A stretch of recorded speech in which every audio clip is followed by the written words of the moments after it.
Hello everyone, today's important biology questions top 10 questions are. इसमें मैं first बताती हूँ। पहला क्वेश्चन है हमारा, mitosis and meiosis take place respectively. Mitosis और मियोसिस हमारा कहाँ पे टेक प्लेस होता है? The answer is meristem and gametangia. Meristem and gametangia में माइटोसिस और मियोसिस प्रोसेस हमारी अकर होती है।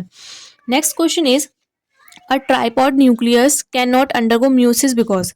जो ट्रिप्लॉइड न्यूक्लियस है हमारा, वो हमारा म्यूसिस में अंडरगो नहीं कर म्यूसिस प्रोसेस में अंडरगो नहीं हो सकता है। जो ट्रिप्लॉइड न्यूक्लियस है हमारा, वो हमारा म्यूसिस में अंडरगो नहीं हो सकता है। क्यों? क्योंकि the answer is not all of the chromosomes can form homologous pair.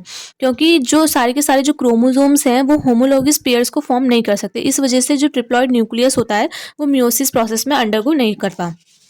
Next question is, if you remove the fimbriae from the bacterial cell. अगर आप बैक्टीरियल सेल में से फिम्ब्राई निकाल देते हैं, which of the following would you expect to happen. तो फिर क्या होगा? क्वेश्चन में हमारा क्या कह रहा है कि अगर आप बैक्टीरियल सेल में से फिम्ब्राई निकाल देते हैं तो would which of the following would you expect to happen. The answer is bacteria would not adhere to host tissue. Bacteria जो है होस्ट टिश्यू नहीं बनाएगा।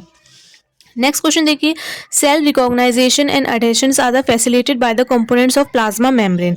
दीज कंपोनेंट्स आर जनरली, ये जो कंपोनेंट्स है वो कौन से हैं? The answer is the glycolipids and glycoproteins. Next fifth question is, which of the following secondary metabolites are used as a drugs. Secondary metabolites जो हैं उनमें से कौन से ऐसे हैं जो हम ड्रग्स की बेसिस पे यूज करते हैं? The answer is vinblastine and curcumin. The answer is vinblastine and curcumin. Next, sixth question is, enzymes that catalyze removal of groups from substrate by the mechanism other than the hydrolysis and addition of group to the double bonds are called। तो ये हमारे कौन से होते हैं? The answer is lysis.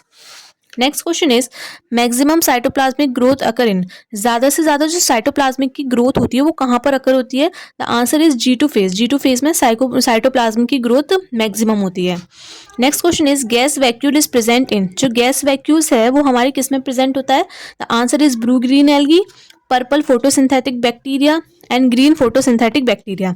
ये जो तीनों, जो एक एल्गी है और दो बैक्टीरिया है, इनमें गैस वैक्यूल प्रेजेंट्स होते हैं। The answer is first blue green algae, purple photosynthetic bacteria and green photosynthetic bacteria. Next question is, which of the following features is not associated with centrosome।